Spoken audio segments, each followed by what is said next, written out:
G'day everyone, it's Turbo Tristan. Welcome back to the channel. Today we're diving straight back into the ED Civic Resto mod build. That's right, we've taken a 2007 Civic Type R, it's an FN2R, and we've pulled the running gear out of that car and we are transplanting it into an 89 model Honda Civic, an ED hatch. We're going from a carbureted single cam to an EFI twin cam. We are fully upgrading this thing. It's getting the full Resto mod treatment. We're doing new ECU, we're doing new brakes, new suspension, we're doing new aircon, we're doing electric power steering. There's so much going into this build. So make sure, if you haven't already, subscribe because this build is gonna be epic. Diving right into it, in today's video, we're gonna be pulling down the 330,000 kilometer engine and giving it a full makeover, a birthday, and making it as good as brand new. We'll be upgrading the air intake plenum, along with fully restoring and refreshing the entire driveline of the car. Let's dive right into it. Since the last video, quite a bit's happened. We've welded in the engine mounts. They're all solid mounted. I do need to finish smoothing and just cleaning up everything so I can give it a fresh coat of paint. We're gonna pull down this engine, take the head off, reseal up the head gasket and just check all the valve stem seals, do all that sort of stuff. We're gonna go through the head, reseal it all up, and then do timing chain, tensioner, all genuine OEM parts, which we get from Elusive Racing. We've had the gearbox pulled apart, hot tanked, cleaned. We've put all new seals in it and resealed everything. And I've also got a brand new, nice, juicy rubber boot for the clutch fork. And the reason why we went to this expense is I don't want to put this back together and in the car and then have the gearbox leaking. Yes, we did the seals, they're easy. The rest of the gearbox, there was so much oil all over this car. I don't want to risk it, and I don't want to go to all the effort of putting it in and then have the customer tell me that their car's leaking. Whoa, that light's bright. We went ahead and we put some coating on the fuel tank on the underside so it doesn't stick out too much under the car.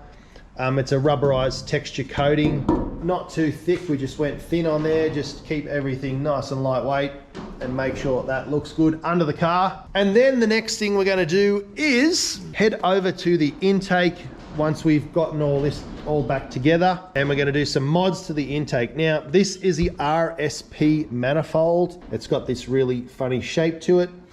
And anyone that's playing along at home, the RSP is the second or third best OEM Type R manual that you can run on your K-Series.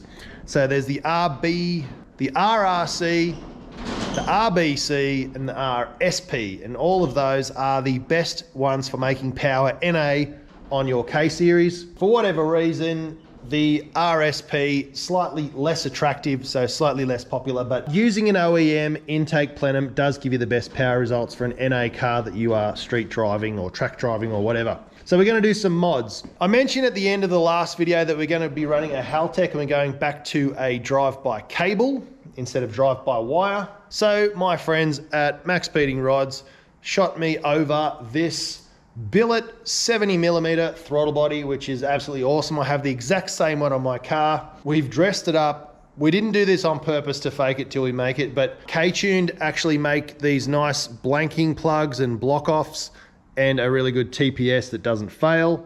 I did have an issue with an eBay TPS sensor that failed on my car just after the dyno, so we've gone with a K-Tuned one and the K-Tuned throttle cable bracket, which I have again on my car. I know it's good, I know it works. So we've basically copied that design, and we've also got a hybrid racing plate adapter now. So this goes on here like so, and you can see that it's quite a lot larger than the factory hole. And I've marked that with a texter. I am going to die grind that out and port match that so that we've got good flow straight through the throttle body and straight onto the intake. And then once all of that's done, we're going to go over to the T7 Designs trumpets. Now, these velocity stacks are available on the spoolup.com.au website. Spool Up, that's my website. This is where you can support me. If you have an RSP manifold and you are chasing more power and you're tuning your car, grab yourself some of these trumpets. They're on the website. They're made by a company in the UK called T7 Designs. We use all their parts on my K-Series build, and these help with the flow of the air into the manifold at high RPM.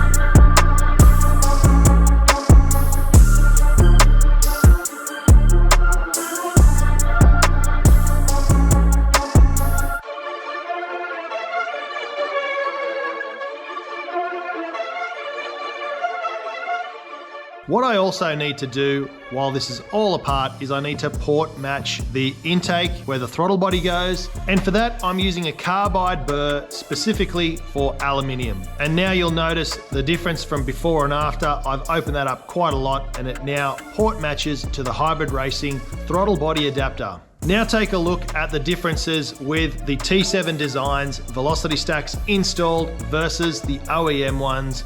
I think you'll agree. What a really nice, smooth and cool upgrade that's going to help with airflow and help with performance.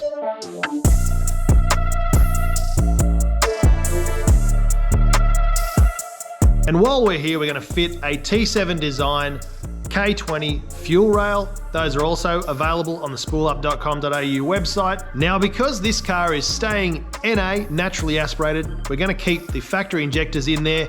I've put these through the ultrasonic cleaner just to clean all the carbon and stuff out of them. They were running fine, so there's no reason why they won't be perfect for when we tune the car. Here is the K20 Z4. I'm going to pull the head off and I'm going to do the valve stem seals. And that's because there was an unusual amount of oil just underneath here in this section, and I want to just make sure the valve stem seals are good. The car had 330,000 Ks on it, so the valve stem seals are due anyway, so we'll get those done and a fresh head gasket on there. And while we're at it, we'll clean up the bottom of the valves and all that sort of stuff so they're nice and crispy for when the engine goes back in the car. And at the same time, timing chain, chain guides, everything's all going to get done all at the same time. So let's get that cracking. I'll show you once it's all apart and I'll get it all up on the bench and I'll show you the condition of it so you can see what it looks like inside.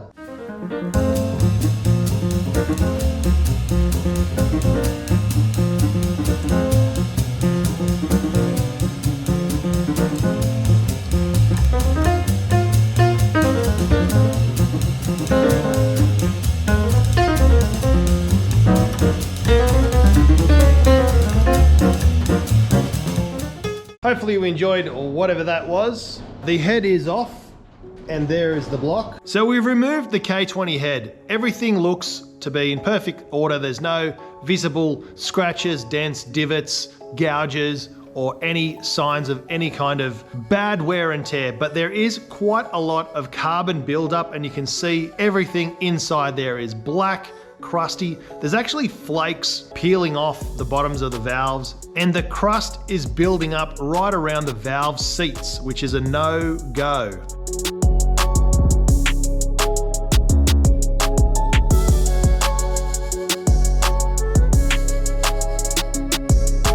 Alrighty, so I've already lapped the first two cylinders. I'm onto the third one now for the intake side. Pretty clean inside there. And you can see that new silver lip that I've ground on there, which matches the valve, and they're both matched to each other, so perfectly sealed now.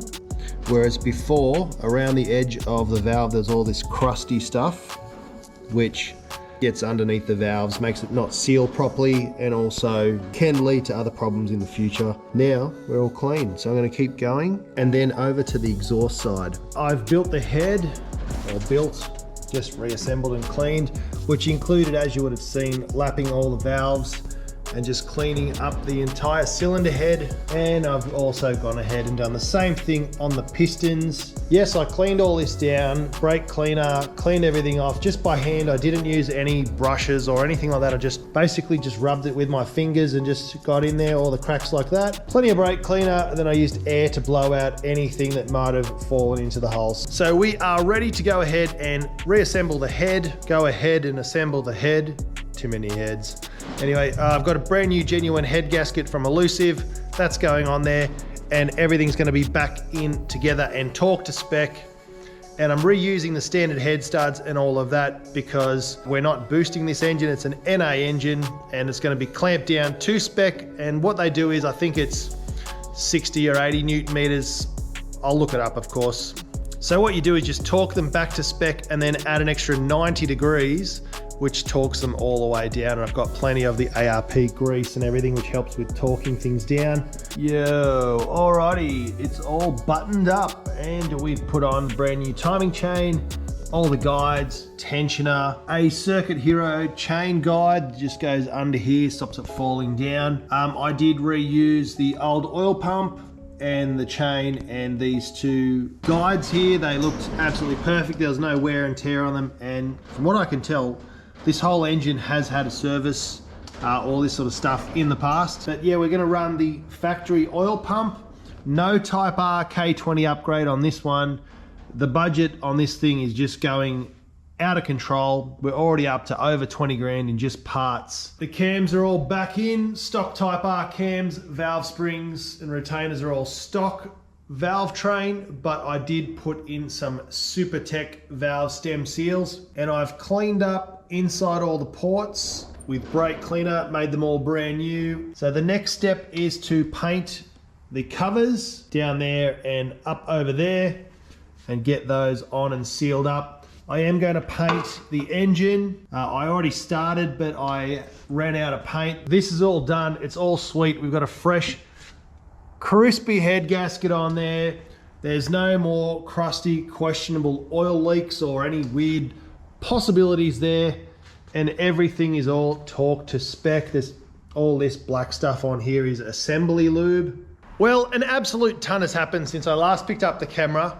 I've got the engine fully assembled after building the head and redoing all of that. New head gasket. We've put on the T7 Designs fuel rail, which is from spoolup.com, and we've put the T7 trumpets inside the manifold, which you've seen, and we've put on the MAXPEEDINGRODS throttle body with all the other K-tuned parts just to finish it all off. The other thing that we've done is put a belt on, put the engine mount brackets on, and it's all been nicely repainted. Sump is back on. And the main thing we've done is we've painted the engine bay. Now I've painted it from the towers forward. I did not paint down in here. So just the towers forward, all of this section, I masked off all of this where you won't see behind the lights. This got all scuffed back by a mate of mine while I did some work on his car, so we did a bit of a trade-off. So we've got the Hasport mount in there and welded up. There is a little bit of a run there in my paint, but don't worry about that because you will not see it. And I've went ahead and welded in this section of the bracket into the subframe and bolted all of that down. I'm gonna stop this episode right here, and that is because I've filmed so much of this build already in advance, and I wanna break it up into manageable chunks for you guys to digest and really get the most out of, and hopefully it helps some of you guys at home. In the next video, the engine goes into the ED Civic, and we're gonna run into all kinds of problems, all kinds of dramas, and all kinds of fitment issues. So don't forget to subscribe so you don't miss any of the action. There's fitment issues, there's clearance issues, there's all kinds of issues. This is a very tight space we're working in, so don't forget to subscribe so you don't miss any of the action. All of the T7 parts you've seen on the build so far, they're available right here at spoolup.com.au. And don't forget to spool up, bring the boost, and I'll see you in the next video. Cheers.